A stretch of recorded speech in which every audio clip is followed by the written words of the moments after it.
하나님 말씀 같이 보시겠습니다. 구약 성경 다니엘서 3장입니다. 19절에서 25절까지의 말씀, 표준 세번역본으로 앞에 같이 준비가 되어 있습니다. 3장 19절에서 25절까지의 말씀 같이 한 목소리를 읽겠습니다. 19절에서 25절까지입니다. 그러자 느부갓네살 왕은 잔뜩 화가 나서 사드락과 메삭과 아벳느고를 보고 얼굴빛이 달라져 화덕을 보통 때보다 7배나 더 뜨겁게 하라고 명령하였다. 그리고 그의 군대에게 가장 힘센 군인 몇 사람에게 사드락과 메삭과 아벳느고를 묶어서 불타는 화덕 속에 던져 넣으라고 명령하였다. 그러자 사람들은 그들을 바지와 속옷 등 옷을 입고 관을 쓴 채로 묶어서 불타는 화덕 속에 던졌다. 왕의 명령이 그만큼 급하였다. 화덕은 매우 뜨거웠으므로 사드락과 메삭과 아벳느고를 붙든 사람들도 그 불꽃에 타서 죽었다. 사드락과 메삭과 아벳느고 세 사람은 묶인 채로 맹렬히 타는 화덕 속으로 떨어졌다. 그때에 느부갓네살 왕이 놀라서 급히 일어나 모사들에게 물었다.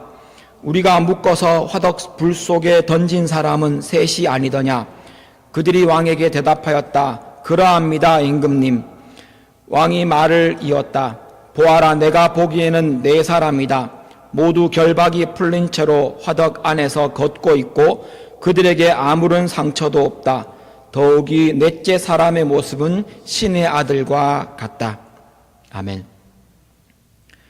최근에 몇몇 단체에서 한국의 종교에 대한 조사를 했었습니다. 쭉 매년 해오던 겁니다. 보시는 그래프에서 보시는 나오는 것처럼 2022년까지의 통계가 쭉 나와 있습니다. 한국 사람의 현재 2022년 현재입니다. 63%가 나는 종교가 없다라고 대답을 합니다. 그 이유는 왜 종교가 없느냐라는 질문에 따르면 종교 자체에 관심이 없고 혹은 종교에 대한 불신이나 실망 때문이라고 대답을 합니다. 이렇게 대답한 사람이 거의 70%입니다. 교회 다니는 사람을 2017년부터 혹은 2023년 그 사이를 비교한 그래프도 있습니다. 2017년에서 2023년에 교회 다니는 사람을 비교해 보니 사람들 그 20대, 30대, 40대, 50대, 60대의 비율이 현저하게 바뀝니다. 특별히 눈에 띄는 것은 60대가 교회 내에서 많아졌다는 거고, 그리고 20대와 30대는 6%와 9%밖에 되지 않는다는 겁니다. 최근 20대와 10대는 이 통계뿐 아니라 교회 밖에서도 무종교, 모든 종교를 뜻합니다. 나는 아무런 종교도 믿지 않는다 라고 대답하는 사람이 한국 인구의 80%에 해당됩니다. 10대, 20대입니다. 한국이 가장 빠르게 탈종교화가 진행된다고 학자들은 말합니다. 더 이상 내게 종교가 필요 없다는 겁니다. 이 문제는 학교에서도 여러분들이 만나실 수 있습니다.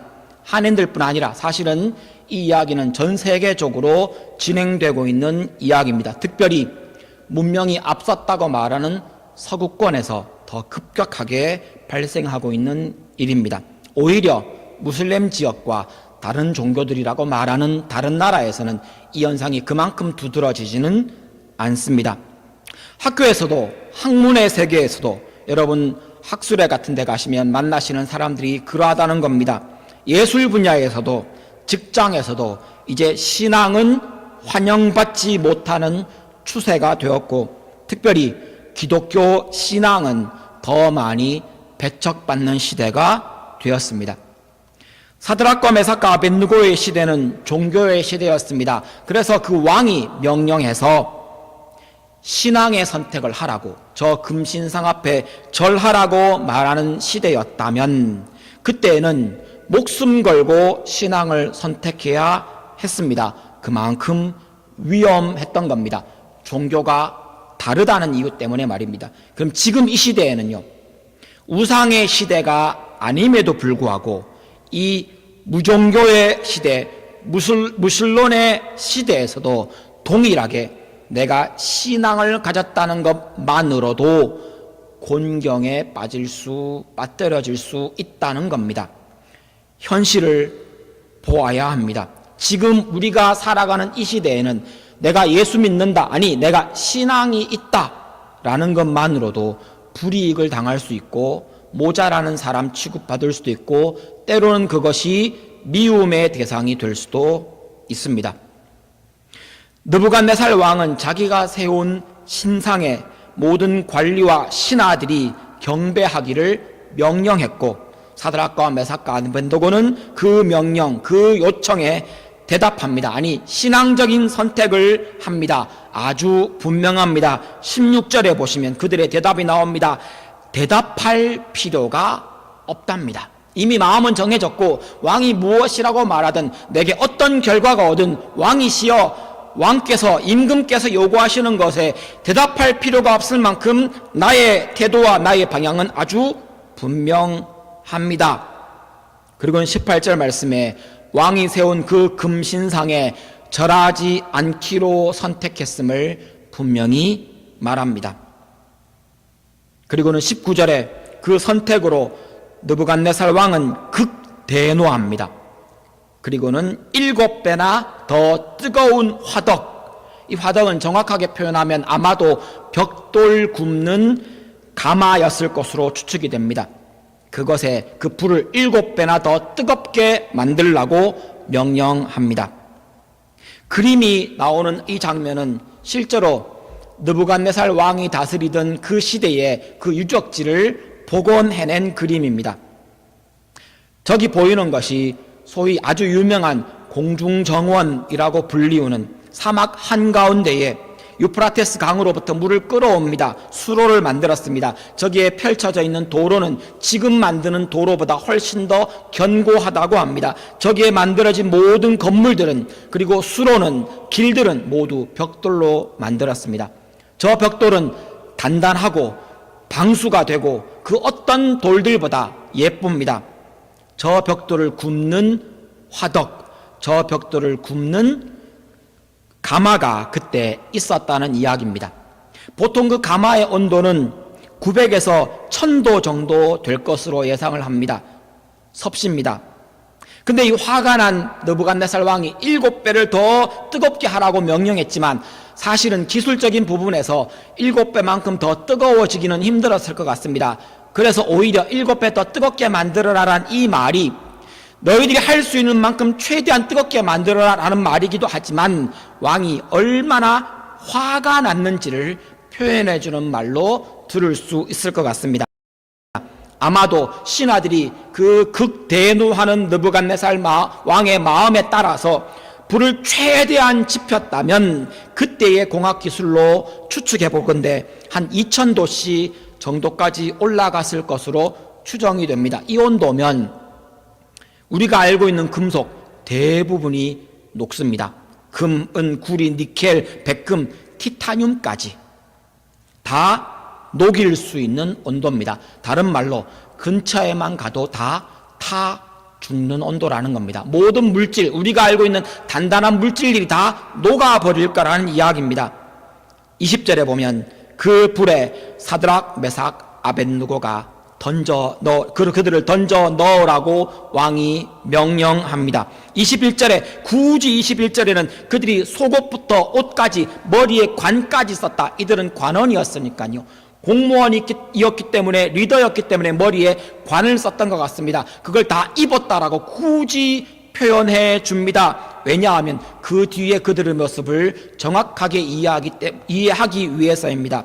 그 불이 너무 뜨거워서 22절에 보면 그 세 사람을 들고 그들을 불 속에 던져 넣으려고 갔던 사람들이 그 불꽃에 타 죽습니다. 불 속에 들어가서 한 것이 아니라 근처에 가서 던져 넣으려고 했던 사람들이 타 죽을 만큼 뜨거운 불이었습니다. 그런데 23절에 보니까 사드락과 메삭과 아벤느고를 던져 넣어야 할 사람들이 다 죽었기 때문에 세 사람은 아마 그 벽돌 가마 화덕 안으로 굴러 떨어졌다라고 표현하고 있습니다.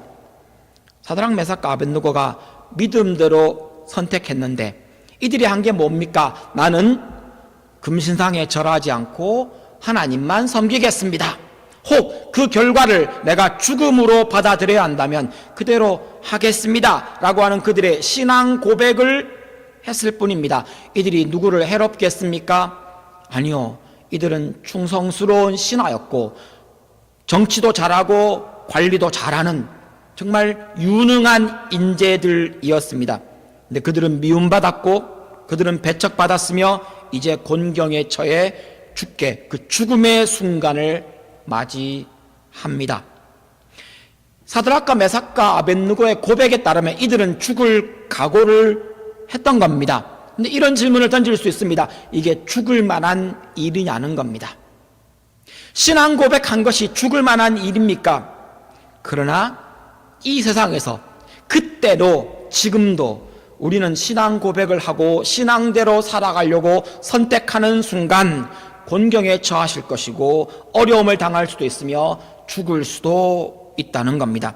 이게 남의 얘기가 아니라 우리 얘기라는 것을 잊지 마십시오. 예수님이 이렇게 말씀하십니다. 요한복음 15장 18절에 세상이 너희를 미워하거든 세상이 너희보다 먼저 나를 미워했다는 것을 알아라. 예수님이 지금 우리에게 하시는 말씀입니다. 세상이 너희들을 미워하게 될 거다.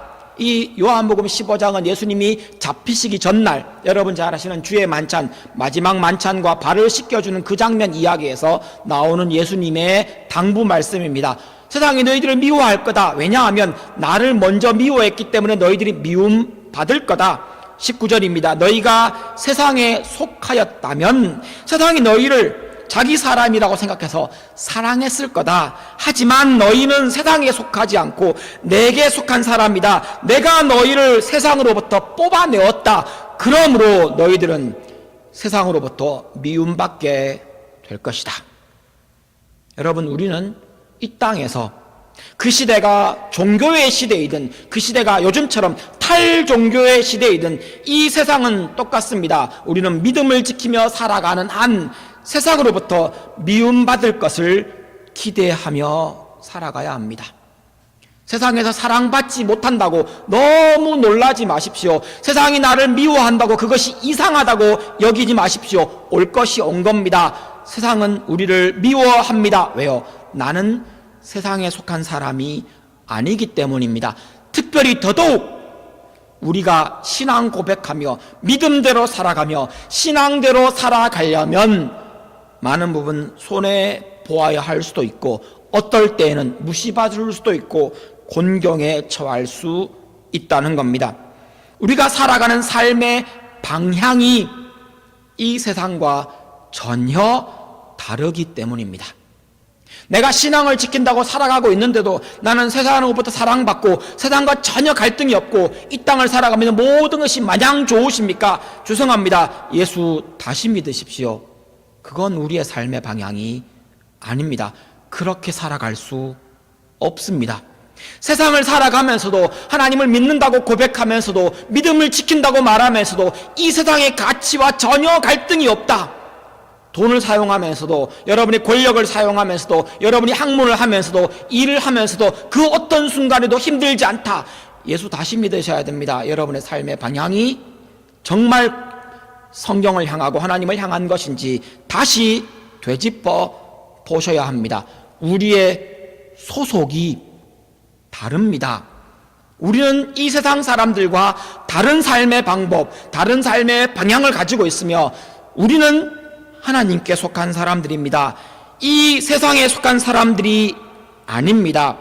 우리는 예수 그리스도를 주인으로 영접하며 하나님을 향해 살아가기로 언약을 맺은 사람들입니다. 그래서 세상의 주인인 사탄은 우리를 그냥 두지 않습니다. 미워합니다. 이 세상은 우리의 선택과 우리의 결정에 자꾸 딴지를 겁니다. 한국과 미국처럼 종교의 자유가 있고 인권이 존중되고 시민의식이 높은 나라에 산다고 해서 이 세상이 우리에게 호의적일 것이라고 생각하지 마시라는 겁니다. 아니요, 그런 일은 없습니다. 예수 믿으면 만사형통한 일 없습니다. 예수 믿으면 부자 된다고요? 네, 예수 믿기 때문에 부자 되는 것이 아니고요, 열심히 일하고 돈 벌어서 부자 된 겁니다. 예수 믿으면 병에도 안 걸리나요? 아니요, 그렇지 않습니다. 저희 아버지 어머니 모두 다, 두 분 다 많이 아프셨고 병도 오래 앓으셨습니다. 예수 믿는 사람도 아픕니다. 병에 걸립니다. 그리고 죽습니다. 예수 믿으면 좋은 학교 간다는 거짓말에 속지 마십시오. 예수 믿어 좋은 학교 간다면 정말로 예수 믿지 않으면서 열심히 공부한 그들의 땀은 무엇이 되냐는 겁니다. 열심히 노력하고 수고한 사람이 이 땅에서 돈 더 버는 자리에 갈 가능성이 큰 겁니다. 그게 공평한 겁니다. 그게 정입니다. 그럼 우리는 무엇을 얻습니까? 이 땅에서 예수 믿음으로 하나님과 동행하며 지금부터 하늘을 걸어가는 겁니다. 지금부터 하나님 나라 안으로 들어와 살아가는 겁니다. 알고 가야 합니다. 여러분이 예수 믿는다는 것이 어떤 삶인지, 예수 믿는다는 것이 어떤 길인지를 알고 시작하십시오. 그리고 그 길을 걸어가십시오. 우리는 이 세상에 속한 사람들이 아닙니다. 여기는 우리 땅이 아닙니다. 여기는 우리나라가 아닙니다. 그래서 우리가 어떤 신앙적인 선택을 하면 그 선택 때문에 곤경에 빠질 수 있습니다. 하지만 그 곤경으로부터 하나님이 우리를 구원하십니다. 15절에 보시면 느부갓네살 왕이 협박하고 회유하면서 사드락과 메삭과 아벳느고에게 이렇게 묻습니다. 어느 신이 너희를 그 손에서, 내 손에서, 그 불 속에서 구해낼 수 있겠느냐? 내가 왕이다. 느부갓네살 왕, 그 바벨론의 왕은 그 당대 이스라엘뿐 아니라 그 주변에 있는 수많은 나라들을 점령했고 당대 최고의 왕입니다. 그의 말 한마디면 다 죽일 수 있고 다 죽이지 않을 수도 있는 그런 자기의 권력을 압니다. 그래서 말합니다. 감히 어느 신이 너희를 내 손에서 구해낼 수 있겠느냐? 17절에 그들의 대답을 보십시오. 그들의 대답을 요약하면 이 말입니다. 우리 하나님이 우리를 구원하십니다. 왕이 아닙니다. 왕이 나를 죽일 수 있다고 생각하시고 왕이 나를 죽이지 않을 수 있다고 생각하시겠지만 아닙니다. 우리 하나님이 우리를 구원하십니다. 이 말의 초점은 구원에 있지 않고 하나님에게 있습니다. 여러분, 신앙의 초점은 구원에 있지 않고 하나님에게 있습니다. 이 말의 의미를 잘 기억하십시오. 예수 왜 믿습니까? 구원받기 위해서요. 이 말은 맞는 말이기도 하지만 정확한 대답이 아닙니다. 왜요? 굳이 점수를 매기자면, 우린 점수에 좀 민감하니까요. 점수로 매기자면 내가 예수 믿어 구원 얻습니다, 이것이 신앙의 전부라고 생각하는 사람은 한 60점쯤 되고, 60 후하게 주면 한 65점쯤 줄 수 있을 것 같습니다. 너무 많이 부족합니다. 그럼 예수 왜 믿습니까? 믿음을 왜 가집니까? 하나님과 함께하기 위해서입니다.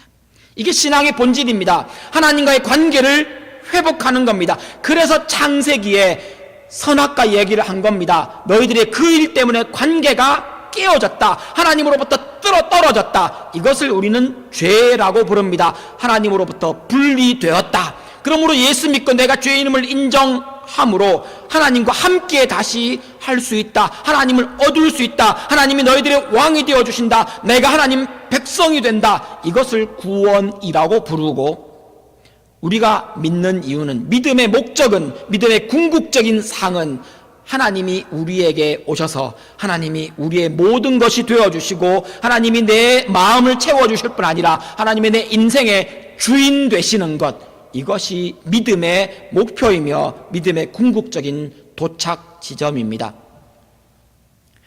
우리 하나님이 그 하나님이 우리를 구원하십니다. 우리 하나님은 은혜가 풍성하신 하나님이시며 신앙의 모든 것은 하나님에게 초점이 맞춰져 있습니다. 하나님이 하시는 일은 그 다음입니다. 하나님이 어떤 분인가, 그것에 초점이 맞춰져 있는 것이 신앙의 본질입니다. 우리 하나님은 은혜로우시며 우리 하나님은 공의로우신 분입니다. 이것을 아는 것이 믿음입니다. 우리는 이렇게 표현하는 것을 믿음이라고 배웠을 겁니다. 나는 할 수 없지만 하나님은 하실 수 있습니다. 이것을 믿음이라고 부릅니다. 나는 내 죄를 해결할 수 없지만 하나님은 그 죄를 해결하실 수 있습니다. 이것이 능력에 대한 이야기인 것처럼 보이지만 사실은 이것이 하나님이 우리를 얼마나 사랑하시는가에 대한 이야기입니다. 왜요? 하나님이 우리를 구원하시기 위해 하나님이 말로 자 너희들을 구원하겠다 이렇게 하신 것이 아니고요. 하나님이 우리를 구원하시기 위해 하나님 자신을 버려 하나님 자신을 희생해 하나님이 그 대가를 지불하신 겁니다. 하나님이 자기를 버려 우리를 구원하셨습니다. 이것이 하나님이 우리를 구원하신 그의 사랑입니다. 하나님이 대가 없이 땀 없이 희생 없이 손해보는 것 없이 우리를 구원하신 게 아니고요. 하나님이 하나님 자신을 내려 놓으신 겁니다. 이것을 우리는 하나님의 구원, 하나님의 사랑이라고 부릅니다. 나는 실수하고 나는 틀린 답을 찾기도 하지만 그러나 하나님은 가장 좋은 것을 가장 좋은 때에 주시는 분이라고 아는 것이 믿음입니다.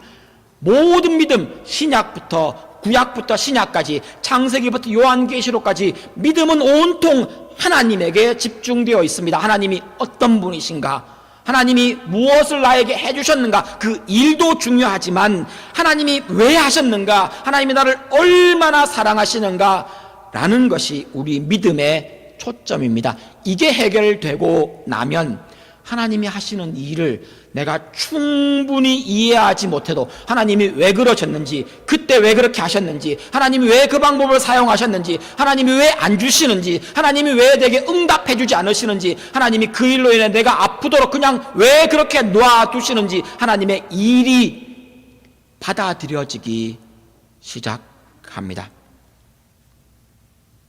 개정개혁 성경에 우리가 잘 아는 그 18절 오늘 읽은 본문 말씀 앞부분에 나오는 3장 18절 말씀에 그 유명한 말 있지 않습니까? 그렇게 하지 아니하실지라도가 이해되기 시작한다는 겁니다. 하나님에 대해서 모르면 하나님을 온전히 그대로 받아들이지 못하면 저 말을 이해할 수 없습니다. 어떻게 그렇게 하지 않으시는데 괜찮을 수 있습니까? 목사인 제가 하나님 앞에 삐질 때가 있습니다. 저는 여러분 앞에 서 있는 목사지만 아직 실력이 좀 모자라서 하나님 앞에 늘 불만인 게 있고 하나님 앞에 늘 풀리지 않는 의문들이 있습니다. 그 풀리지 않는 의문, 하나님 도대체 왜 이러십니까? 하나님 왜 이렇게밖에 안 해주십니까? 하나님 언제 해주십니까? 라고 묻는 모든 대답의 궁극적인 문제는 제게 말입니다.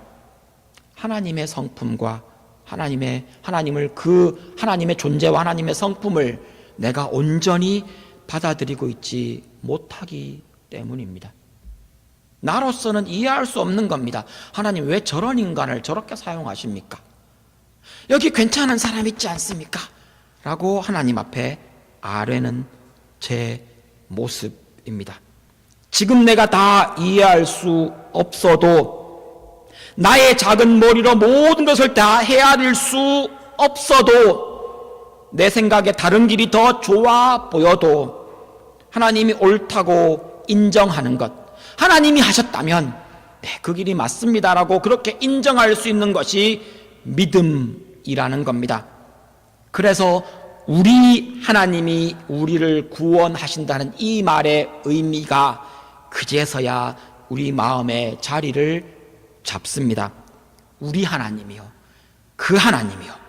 인생을 살아가다가 어려운 일을 당하기도 하고 병에 걸리기도 하고 실패하기도 하고 사고를 만나기도 하지만 나를 사랑하시는 하나님이 나와 함께 하시고 나의 아버지 되신 하나님이 나를 놓지 않고 끝까지 붙잡아 주실 것이라고 우리는 우리 하나님을 믿는다는 겁니다. 그래서 그 다음을 소망하게 됩니다. 이 이야기를 믿음장이라고 불리우는 히브리서 11장에서 이렇게 설명합니다. 11장 6절입니다. 믿음이 없으면 하나님을 기쁘시게 할 수 없답니다. 믿음이 있어야만 합니다. 갑자기 왜 기쁘시게 한다는 말이 나오는 겁니까? 여러분, 이 기쁘시게 한다는 표현이나 믿음이라는 이 표현은 모두 관계에 대한 용어입니다. 관계에 대한 용어입니다. 하나님을 믿는다. 이건 하나님과의 관계에 대한 말입니다. 하나님과 어떤 관계입니까? 하나님을 믿고 하나님을 왕으로 영접하고, 이게 믿음 아닙니까? 하나님은 나의 아버지가 되시고 그분은 나의 주인 되시는 이 관계가 믿음입니다. 이 믿음이 있을 때 하나님을 기쁘시게 할 수 있다는 겁니다. 하나님과 관계가 지속되고 관계가 있을 때 하나님을 기쁘시게 할 수 있고 내가 기쁠 수 있습니다. 이 믿음의 내용을 히브리서 11장 6절에서는 두 가지로 설명합니다. 그 첫 번째는 하나님이 계신 것, 하나님의 존재에 대한 믿음입니다. 특별히 무신론의 시대에는 하나님은 없다, 신은 없다라고 말하는 시대에 우리가 살아갑니다. 그런 중에 하나님이 있다라고 믿는 사람은 어떻게 행동이 다를 수 있겠습니까? 이게 우리의 고민입니다. 더 나아가서 그 두 번째 믿음의 내용은 하나님이 자기를 찾는 사람에게 상을 주신다는 겁니다. 이 얘기는 상을 준다라고 하는 부분에 초점이 아니라 말씀드린 것처럼 하나님이 어떤 분인가, 하나님이 우리에게 어떤 분인가라는 것을 설명해 주는 부분입니다. 왜 상을 줍니까? 상이라는 게 뭐 잘해야 주지 않습니까?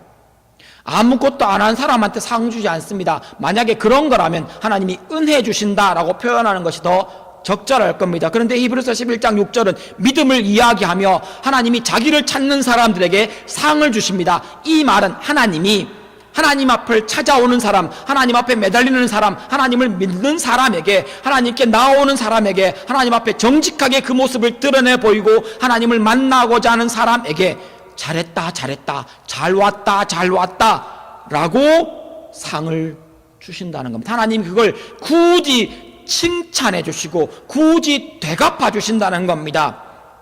성경이 말하는 흔들리지 않는 믿음, 건강한 믿음은 하나님의 존재와 하나님의 성품에 대한 믿음이라는 이야기입니다. 히브리서 11장 6절에만 이야기를 하고 있는 게 아닙니다. 우리가 하나님을 믿는다, 좋은 신앙, 건강한 신앙은 하나님의 존재 그리고 하나님의 성품에 대한 믿음이라는 이야기는 기도에 대한 이야기를 가르쳐주는 야고보서 1장 5절에도 나옵니다. 이 내용을 한번 보십시오. 이 앞부분에 하나님 앞에 기도해라, 간구해라 라는 얘기를 하면서 여러분 가운데 누구든지 지혜가 부족하거든 아낌없이 주시고 나무라지 않으시는 하나님께 구하십시오. 그러면 받을 것입니다 라고 말하며 이어지는 6절에 믿지 못하는 사람은 바람에 나는 요동치는 바람에 흔들려 요동치는 물결 같다라는 이야기를 하고 있는 장면입니다. 거기에서 믿는 것과 믿지 못하는 것을 말합니다. 1장 5절에 믿음 이야기를 하면서 강조하고 있는 게 뭡니까? 하나님이 어떤 분이신가? 라는 것을 강조하고 있다는 겁니다. 그냥 기도해라, 하나님은 능력이 있으시니까 라고 표현하고 있는 게 아니라 기도해라, 하나님은 누구든지 지혜가 부족하면 기도하기만 하면 하나님을 찾기만 하면 믿음으로 나오기만 하면 상 주시는데 그 상을 여기서는 이렇게 표현합니다. 아낌없이 주시고 후히 주시고 나무라지 않으시는 하나님. 하나님이 어떤 분인가에 대해서 구체적으로 콕콕 찍어 설명해 줍니다. 여러분, 하나님이 어떤 분입니까? 우리가 믿는 그 하나님, 후히 주시고 아낌없이 주시고 꾸짖지 않으시고 나무라지 않으시는 그 하나님께 구하십시오. 그분이 주십니다. 우리 하나님이 우리를 구원하십니다. 이렇게 사드락과 메삭과 아벳느고가 하나님께 초점이 맞추어진 믿음, 그분의 일이라든지 환경이라든지 이런 것이 아니라 하나님에게 초점이 맞추어진 믿음을 가지고 있을 때에 그 곤경 속에서, 그 죽음 앞에서, 그 뜨거운 벽돌 가마 안에서도 하나님이 그들과 함께 하심을 누릴 수 있었던 겁니다. 그들이 불 속에서 살았다, 이게 엄청난 기적처럼 보이잖아요. 우리 눈에는 그렇게 보입니다. 왜냐하면 이런 일은 흔하게 일어날 수 없는 일입니다. 그런데 더 큰 기적이 무엇인가 하면 그들이 불 속에서 살았다가 아니라 하나님이 그들과 함께 서 계신다는 겁니다. 이게 더 큰 기적입니다. 어떻게 해요? 여러분, 이 장면 혹시 아십니까? 모세가 하나님을 만났는데 하나님이 가시떨그 나무 그 불꽃 뒤에서 하나님이 직접 모습을 드러내지 않으십니다. 불꽃의 모습으로 하나님이 그 불꽃 뒤에서 하나님을 바로 보지 못하도록 불꽃으로 가린 다음에 모세에게 말합니다. 신발 벗어라. 네가 서 있는 곳은 내가 임재한 곳, 거룩한 곳이니 신발을 벗어라. 시내산에서 십계명을 주실 때 하나님이 모세를 만나십니다. 그런데 내가 너한테 내 모습을 좀 보여줄게. 그러면서 모세에게 정결 의식을 행하고 장로들 보고 다 올라오라고 말했지만 장로들이 겁을 먹고 못 올라갑니다. 그리고 밑에서 기다립니다. 모세 혼자만 올라갔습니다. 하나님이 자 이제 내가 네 앞에 내 모습을 보여줄 텐데 네가 내 빛을 보면 죽을지도 모르니까 내가 얼른 지나갈게. 그러면 네가 내 모습을 볼 거야 하면서 그 앞을 하나님이 지나가십니다. 그리고 지나가신 다음에 뭘 보여주는가 하면 하나님 모습이 아니고요, 하나님 지나가고 난 다음에 하나님의 영광의 빛 그 끝자락을 보여줍니다. 왜냐하면 하나님이 그 모습을 모세에게도, 그 엄청난 모세에게도 하나님의 모습을 보여주는 순간 하나님의 설명이 이렇습니다. 내 영광의 빛에 너희들이 죽어버릴까봐, 내 영광의 빛에 너희들이 소멸되어 버릴까봐 내가 네 앞에 내 모습을 드러내 보여주지 않는다. 다만 내가 너에게 내가 너를 얼마나 사랑하는지 보여주기 위해 내 영광에, 내가 지나가고 난 다음에 내 뒤통수도 아닙니다, 영광의 끝자락만을 보여주겠다. 이게 얼마나 엄청난 것인가 하면 모세가 하나님의 영광의 끝자락을 살짝 스쳐 지나가고 난 다음에 내려왔더니만 하나님의 영광의 끝자락을 보고 온 모세의 얼굴을 이스라엘 백성들이 쳐다볼 수가 없었습니다. 얼굴에 광채가 막 난 겁니다. 이게 하나님입니다. 이런 분이 하나님입니다. 그 하나님이 지금 사드락과 메삭과 아벳느고와 함께 그 불 속에 계신 겁니다. 불 속에서 살았다. 아니요, 그게 중요한 게 아니라, 그거 대단하고 엄청난 일이지만 더 큰 것은 하나님이 함께 하신다는 겁니다. 우리 인생 중에 여러분 이보다 더 놀라운 비밀을 알고 계십니까? 사드락과 메삭과 아벳느고는 기껏 그 불 속에서 하나님의 아들의 모습을 가진 하나님과 잠깐 거기 서 있었지만 하나님이 직접 우리와 함께 하시기 위해, 임마누엘 하시기 위해 사람 몸을 입고 우리에게 나타나셨고, 그리고는 내가 세상 끝날까지 너희와 항상 함께 있을 것이다, 너희와 함께 있기 위해 내가 보혜사 성령을 보내어 지금도 우리와 함께 계십니다. 기적이 너무 커서 못 느끼십니까? 지구가 너무 빨리 돌아서 지구가 도는 것을 못 느끼십니까? 태양이 너무 커서 요만큼 작게 보이십니까?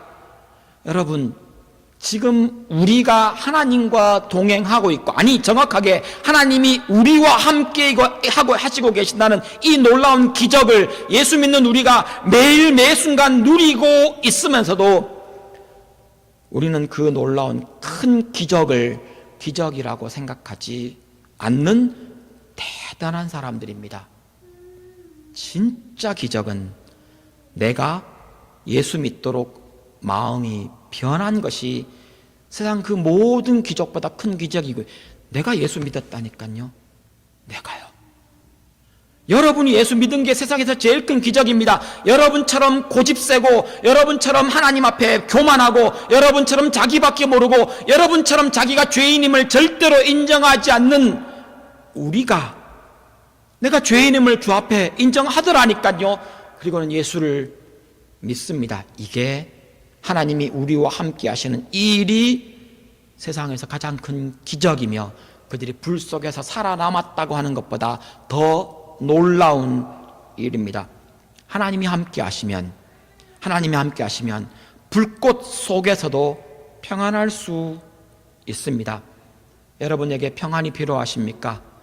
여러분에게 힘이 필요합니까? 하나님이 함께 하시면 그 뜨거운 벽돌 가마가 곤경의 자리가 아니라 평안의 자리가 될 수 있다는 겁니다. 하나님이 함께 하시면 그 고통의 순간이 기쁨의 자리가 될 수 있습니다. 하나님이 함께 하신다는 것을 알고 그것을 누리기 시작할 때 여러분이 지금 만지고 여러분이 지금 누리고 여러분이 지금 숨쉬고 있는 그 모든 것들이 얼마나 큰 은혜인지를 알게 됩니다.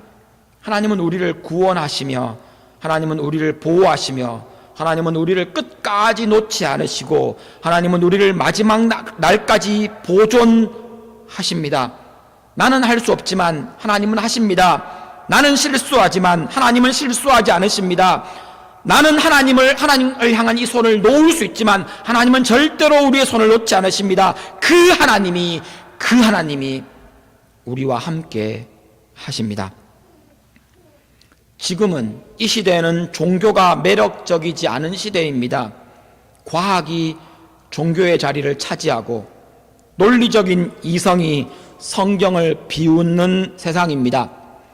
우상을 강요하던 시대에도 하나님은 우리 하나님이셨듯이 무신론의 시대, 종교와 신앙을 무시하는 이 시대에도 그분은 여전히 우리 하나님이십니다. 우리가 아니라 하나님이 우리를 구원하십니다. 여러분, 세상 앞에서 놀라지 마십시오.